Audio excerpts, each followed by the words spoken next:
edition of Fantasy Gainz. I am your host, Squish, and alongside me, as always, I can't think of a world without this man, Kyle Schroeder. How are you, Kyle?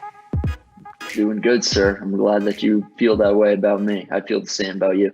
Wow. You know, why don't Very we just say screw this show, and you and I just have a nice heart to heart, just get to talking. Yeah, you know, it's. Anyways, I don't want to do that. I don't want to do that. We're men. Men don't talk about feelings. They don't appreciate anything except money and women. Am I right? All right, let's do this. Week 14. Is it week 14? So I feel like it is. It's crazy. It's amazing how fast the season has gone by already. Just wild stuff. We had an amazing, lucky week 13 for us. Kyle, your fantasy game. We'll start. You were on the money with Wake and Baker Mayfield. Yeah, Baker had a unbelievable game against the Titans. I mean, I was super optimistic about him coming in. Obviously, making him my must start. But I did not expect him to throw 4 touchdowns in the first half against the Titans. And that was it was an incredible performance. And I think it does show that he was a little underrated because I think the weather games screwed up his, it skewed his value a little bit. So I think it was definitely, it was a pretty solid call by me. Not to brag, under 1.6% owned too. So the people that did listen to you, they cashed. Exactly. So, and I am, and I will just a side note, I'm an absolute coward because I did not pick Baker Mayfield in SD Gold Club. I went with your guy, Kirk Cousins, because you've had him in your stack last week. I was like, I think I don't feel that confident myself, so I'm going to go with Kirk Cousins. And it did all right. It cost me the money. So I'm a coward and I deserve all the criticisms. Well, hey, we'll get to it. If you played the whole stack, I would like to think you cashed, but we'll get to that later. Your long shot too, Mike Lennon, not a huge day, but under 3% owned. I saw him in some lineups that cashed in the red zone. Yeah, he was solid. I mean, I think he's just a solid quarterback. And I think, going forward, I think he's going to be a nice option in the high multiplier range. So, and against the Vikings, who've had, they've given up a lot of yards and points to opposing quarterbacks. So, and your stack too. You missed just barely if you had Corey Davis instead of AJ Brown and maybe Rashard Higgins instead of Landry. We would be talking a little differently, but still just over 80 points from those 3 guys from you last week. Yeah, the AJ Brown. I thought AJ Brown was going to have the game that Corey Davis had, just because. AJ's had he's been really good recently in the last few weeks. And I mean, that Corey Davis performance came out of nowhere. I mean, that was insane. Like, I don't think anyone could have forecasted that coming from him. So, but I mean, if you replace AJ Brown with Corey Davis, I mean, that's a money stack right there. Yep. And me too. I had a pretty big week. I went back to the well, faded Alvin Kamara. This time it worked out a little bit better, only 16.7 points at that 1X position. He scored a touchdown there, but like I said, minimal touches. Defenses are keying on him as well. At 1X, he wasn't going to be the guy. I faded Justin Herbert and Keenan Allen against that Patriots defense. They didn't even get 16 points combined. You see it there, 7.63 and 7.57. And that Patriots team looked really good on Sunday. Yeah, your reasoning in the Twitter video we posted there was spot on. I mean, Bill Belichick, say what you want about him, he owns rookie quarterbacks. He's the Sith Lord of the NFL. He really is. The rookie quarterbacks, no matter how good they've looked, they struggle immensely against him. And Stephon Gilmore rather had a very good day covering Keenan Allen. So yeah, that was a great one by you, sir.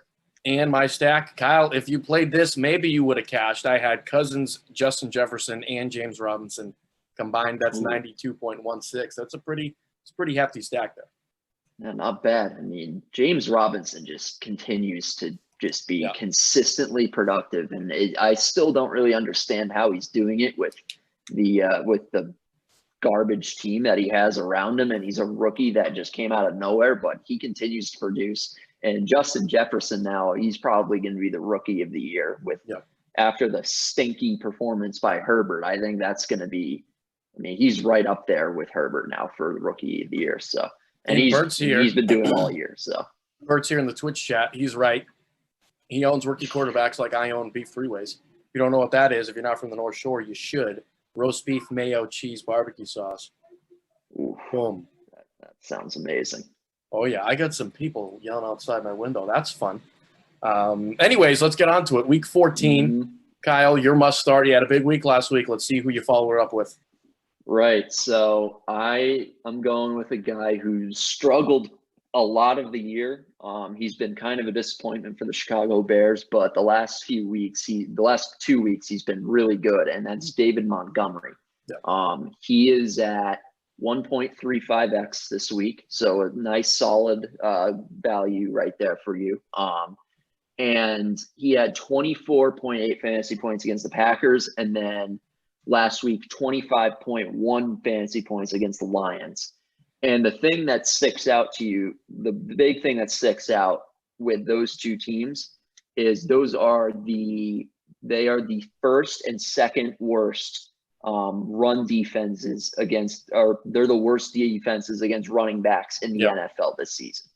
And David Montgomery he just proved that against a poor run defense like that, he can take advantage of that matchup. Yeah. And what's happening this week? He's playing. Well, actually, the Lions are the third worst. Okay. Against so we're not as bad, backs. but we're still pretty bad. Yes, but the Texans, who they play this week, have given up the second most fantasy points to opposing running backs in the NFL. So it's like for 3 weeks in a row, he's playing bad defenses against opposing running backs. Yeah. And getting his confidence going too. Exactly. And I don't see why this would change at all. Like Trubisky is not someone that you can rely on. Obviously, that's probably the most Captain Obvious statement I've ever made on this show. And I disagree, but keep going. Oh, okay. Dalvin Cook is a must start. Yeah, that's probably another one. But yeah, he's gonna, with Trubisky not being consistent, a guy you can consistently rely on. The Bears are gonna keep feeding Montgomery, and not only that, but Montgomery's averaged 4 targets a game in the passing game, so he is involved. He's involved in the passing game as well. He's not a one trick pony running back where he just gets handed the ball. So I think he can play a factor in that as well. And I think the game script, I expect this to be a relatively close game. I can't see the Texans Watson has played so well recently. That was a big miss by me last week. He played very well against the Colts when I decided to fade him, but I still think the Bears can make this close, and I think Montgomery is going to be involved the entire way. So I think he, at 1.35x, and with the way he's played recently against the poor defenses, I think he's going to have another big week this week. Yeah, I agree. Low-scoring game, that Bears defense and the Bears' inability to get really a whole lot of things going on offense, that's changed, like you said, with Montgomery on the ground the past 2 weeks. I'm going with a different running back. I'm going with Chris Carson for the Seattle Seahawks at 1.3x. He's coming off, I believe it was a toe injury. 2 weeks ago, he got his first start after that injury. And the Seahawks have eased him in, about 10 touches in his first game back, 16 last week, 2 touchdowns in that span, 1 through the air, 1 on the ground. And Russell Wilson is not the MVP of the NFL anymore. It's been brutal recently. It's been brutal. They're still playing good football. I mean, the Giants, that loss was probably not the best. But this Seattle team and Russell Wilson work better with a running game. And easing Chris Carson in 10 touches, 16 touches, he's going to get over 20 touches this time out. And I think that translates well. He's got his legs underneath him now. He's ready to really carry the load into the end of the season. And the game script favors the run. If Seattle can do what they're supposed to do against the Jets, they didn't against the Giants last week. But if they can do what they're supposed to do, pick on those defensive backs early, get yards through the air, put some points up, you'd like to think Chris Carson can come in there still with some pass catching in the first half, and then in the second half really just run it down the Jets' throats. The Jets have not They have not played well against receivers this year. Against running backs, they've played fairly well. They have a pretty good run defense, best because everyone's passing on them. And I'm pretty sure Chris Carson can get something going here, but who knows? We saw what happened against the Giants, and nothing is ever a lock, as you will come to learn. But I really like that pick just because the way the Jets lost last week that was the worst defensive call I think I've ever seen. I mean, you can't. That was on purpose.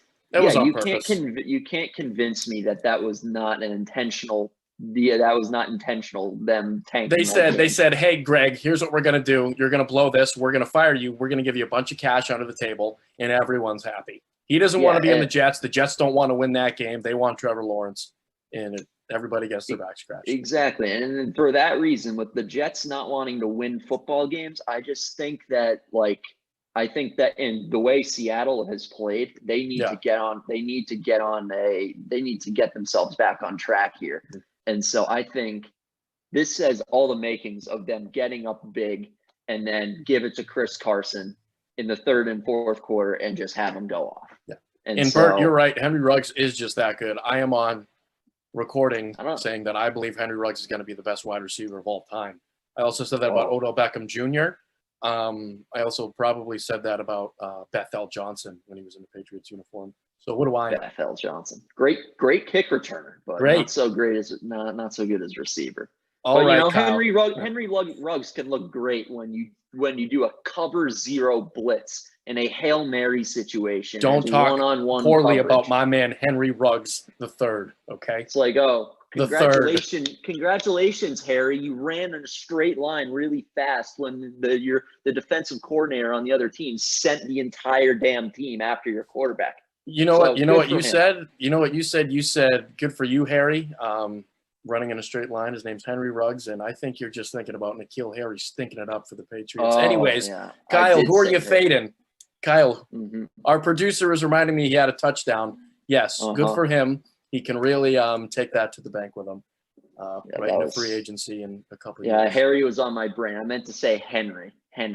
Yeah, shout out to you for correcting me. But yeah, that was – God, Henry Ruggs just, he ran in a straight line. Bert. All right. Bert's a Bama guy. So your fade this week, Kyle. Didn't do too hot last week, but we'll see what we got coming back. So this might be a bit of a hot take here. So I'm going to fade the guy who just put up 40.5 points against the Jets. Wow. Darren Waller, who went absolutely bonkers against the Jets, had 200 yards receiving, couple touchdowns. However, I think this is the exact game where he is going to come back to earth. The Jets are not only just a disgrace to the NFL and to sports in general, but they're also the worst team in the NFL covering tight ends. They've given up 11 touchdowns to opposing tight ends. And now Darren Waller faces off against the Colts and Darius Leonard, who is probably one of the best linebackers in the league right now. He's going to have to deal with him. And the Colts defense that has allowed the fewest fantasy points to opposing tight ends and only one touchdown all season to tight ends. So I think this is going to be a game where Waller is, after the big game last week, everyone's going to be on Waller. And I think it's with the matchup, it doesn't favor him at all. And not only that, but Waller hasn't even been so great, as you can see on the graphic there, 42.8 combined fantasy points in the last 5 games. Yeah. So it's not like he's been setting the world on fire before that huge game against the Jets. So I think the matchup that he has against the Colts, I think it's going to be, if you play Darren Waller this week expecting something similar or something like close, like even remotely close to what he got against the Jets, you're going to be very disappointed. I think he's going to have – I'm going to predict that he's going to have under, I would say under 8 fantasy points. Under 8? Not including the multiplier. Yeah. Not including the 1.25x, but just strictly under 8 points. That's what I'm saying. So I'm not a fan of Darren Waller this week. Wow. That's low. But that makes sense. Like you said, I was looking at his numbers in the games before last week. It was all 4, 5, 6, everything like that. Mm-hmm. So I agree. I can get down with that fade. Bert can too. Bert's a fan of it. I'm fading Dalvin Cook at 1x. I faded a 1x running back last week. It worked out. I'm going to do it again because if it ain't broke, don't fix it. Dalvin Cook at 1x. His multiplier does not fit with the matchup he has against the Tampa Bay Buccaneers. It does not. I don't want to touch him in this game. Tampa Bay is not allowed they haven't even allowed 60 yards to an opposing running back. The most they've allowed is 59. Mm-hmm. They have not allowed 60 yards to a singular running back this season. In Tampa Bay, their secondary has been getting torched. That's what's been their downside. Not their run defense. Their front seven can bang with everybody. But that secondary has been suspect. The last 2 weeks they've been torched. I believe it was Tyreek Hill in the Tyreek Hill game 2 weeks ago. Over 200 yards in the first quarter. Yep. And then Robert Woods and Cooper Kupp both had over 100 yards in a game against them as well. So they haven't looked great in the secondary. And plus Minnesota, yes, Dalvin Cook has been getting these touches. He's one of the best running backs in the league. Their wide receivers have been playing very well. Justin Jefferson, like you said, Rookie of the Year candidate, fitting right in for the role Stephon Diggs left. Adam Thielen is back from the COVID list. He had a good game last week. Yep. Justin Jefferson has been so consistently amazing as a rookie that it's blown my mind. Adam Thielen's been consistent. Even Kirk Cousins. I mean, he struggled last week early on, but his numbers have been good throwing the ball fantasy-wise, not as a quarterback. We don't like that. But fantasy-wise, they have been steady. I expect them to throw the ball. That's the weakness this team has. But again, it's Mike Zimmer. He likes to run. Well, this team's built on our running and our defense. Well, your defense stinks, and your running backs are going to run into a brick wall. So how about we drop good old Kirk back and sling it around the yard a little bit this weekend? I'm 100% with you on this. It's hard to. When you sent in, he was going to be my fade initially when I was looking at this, and it was for that exact reason. I mean, Tampa Bay has been fantastic all year, last year as well against the run. They don't not only for fantasy points, but even just yards per carry, they just don't allow. They are a brick wall up front. Yeah. And so I think, and especially now that Dalvin Cook has dropped to 1x back in the one, you used to be the 1.2, 1.25 guy. Yeah, that's where you could really abuse his value there. But now that he's at 1x against this bad matchup, I'm not a fan of playing him at all this week. So, I totally agree with you on that one. All right. A long shot, Kyle. Last week you hit on yours, Mike Glennon. Who do we got this week? Actually, to preface this, both of our long shots are guys that we've used before as long shots. So we're going back to the well. Yeah, this one was actually pretty successful for me. Yeah. It was a while back. It was all the way back, and it was probably in the first week 4, week weeks, 3. First 5 weeks of the season. And that is the Cowboys tight end, Dalton Schultz, who I'm not, the tight end position is pretty, it's probably the weakest position out of all the positional groups that you have in fantasy. Especially with Kittle out for the majority of this year too. And Mark Andrews being a disappointment. Kelsey has shined, but for the most part, it's slim pickings at tight end. Right. So that's why I kind of went to this value play of Schultz, who is at 1.7 this week. And he has he's only had 2 games this year where he's gone over 10 points. And that was 17.3 against the Falcons and 15.2 against the Browns. But with those games those two defenses were in the bottom 5 in fantasy points allowed to opposing tight ends. Yep. And that's where the Bengals are. That's the Bengals have allowed the 3rd most fantasy points to opposing tight ends. So it's a really good matchup for Schultz to be successful in. And without Vontaze Burfict there, they got nobody to take the tight end's head off anymore. Exactly. I mean, that's been that way for a while because, the league smartened up and realized it'd be a better place with Vontaze Burfict. Oh, please. The NFL. Vontaze Burfict is just Bill Romanowski 25 years after, and he was in the league. So I don't want to hear it. And I only said the Burfict comment to rile up Bert in the chat because he hates him too. Well, guess what? All you people that think safety is the most important thing are the same people are pissed off when they say, "Oh, how is that an illegal hit?" You can't have your cake and eat it too. Vontez Perfect belongs in the league. Keep going, Kyle. I mean, he has tried to murder people on the field, but that's not here nor there. It's football. But, this isn't ping pong. But there's playing physical and then there's playing dirty. I think there's a clear line. And Exhibit A, Bill Romanowski. Keep going. Yeah, well, Romanowski was dirty too. Not saying he's a good person either, but yeah. So Dalton Schultz is he's got a good matchup against the Bengals. I think Andy Dalton is going to have a little revenge factor in here going up against his former team. He's going to be up for this one. And I think he's going to be throwing the ball around a little bit, The thing that gives you pause about this pick and makes it risky is those two games had Prescott in it. But yeah. I think with Andy Dalton, facing off against his former team, not a great Bengals defense, I think he's going to go out there and sling the ball around. And Dalton Schultz, I think he can get a touchdown or two. It would be so Andy Dalton to go up against his former team that just had the number one pick.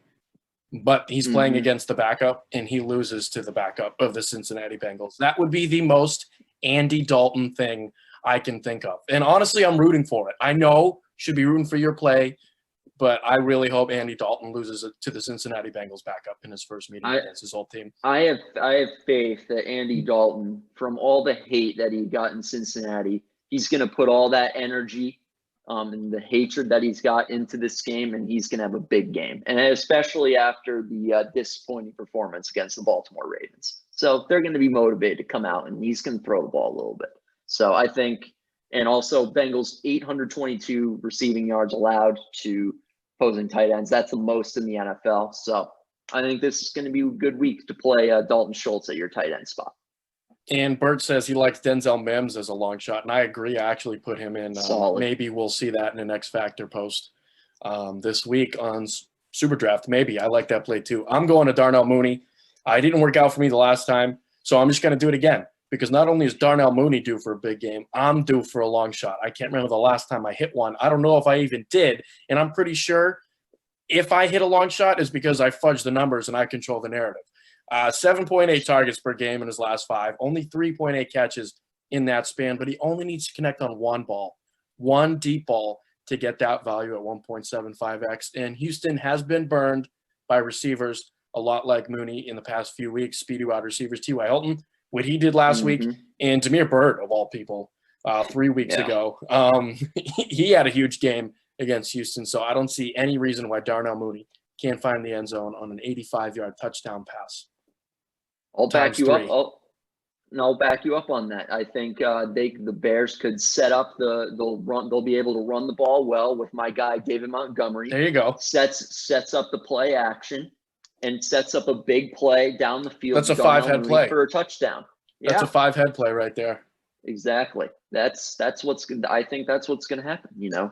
Because and they need to do that type of stuff to protect Trubisky. You can't say, okay, Mitch, get back and shotgun, spread the field with 5 wide receivers and pick the defense apart. Then you need to have them rely on the running game, and then the passes need to be play action. And Mooney's going to take. I think Mooney is a candidate to take advantage of that. So I think this is the most I've ever agreed with your picks on the show here.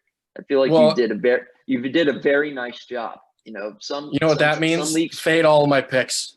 Oh, that means start Dalvin Cook. That means don't play Darnell Mooney. And that means who was my must start? Fade Chris Carson. That's what that means. If Kyle likes what I'm doing, I don't know. I don't feel good about this anymore. I've been rolling the last few weeks. I know. I'm just kidding. I'm just kidding. So all right, we got a couple minutes. We'll go through our stacks. We both hit big on them last week. So Kyle, your stack for this weekend. So the Titans are going up against the Jaguars, and I think after their performance against the Browns, they're going to be motivated to come out and just roll over Jacksonville. Full Titans. And let's go. And I think everyone's going to be involved. I think Tannehill's going to have a big game. He had a big game last week. Derrick Henry has a little boost there at 1.05. I think the I think the running game, he's gonna run over this Jacksonville defense. Jacksonville hasn't stopped the run all season, and I think AJ Brown's gonna bounce back as well. So I think stack the Titans against this Jags defense. It will not let you down. I've got a Buccaneers-Vikings stack. I expect a lot of points here. Brady off of a bye with that offense, getting all those pieces together. I like him with Mike Evans, his favorite target, it seems like, in the past few weeks. And Justin Jefferson has been as consistent as they come. We already talked about the Tampa Bay secondary. Swiss cheese the past few weeks. Jefferson could pick that apart. And it was hard picking a pass catcher for Tom Brady because I don't hate Chris Godwin. And I even don't hate Antonio Brown. After a bye week, I can see the Buccaneers coaching staff working him in a little bit more. This is the only week I'm ever going to be on Tom Brady. It feels wrong, but I like him after a bye with Mike Evans in that Swiss cheese secondary. I agree. Yeah, I think Tommy. Yeah, I think Tommy's he's gonna have his arm is gonna be rested. The 43-year-old arm is gonna be rested. And he's gonna be ready to go. He's 43. Yeah, you haven't heard. I didn't know that. I gotta go now. I know that Tom's 43. I might lose it. All right, Fantasy Gainz NFL Week 14 in the books. You better listen to us. You're damn right. You always gotta say something right after I know I'm muted.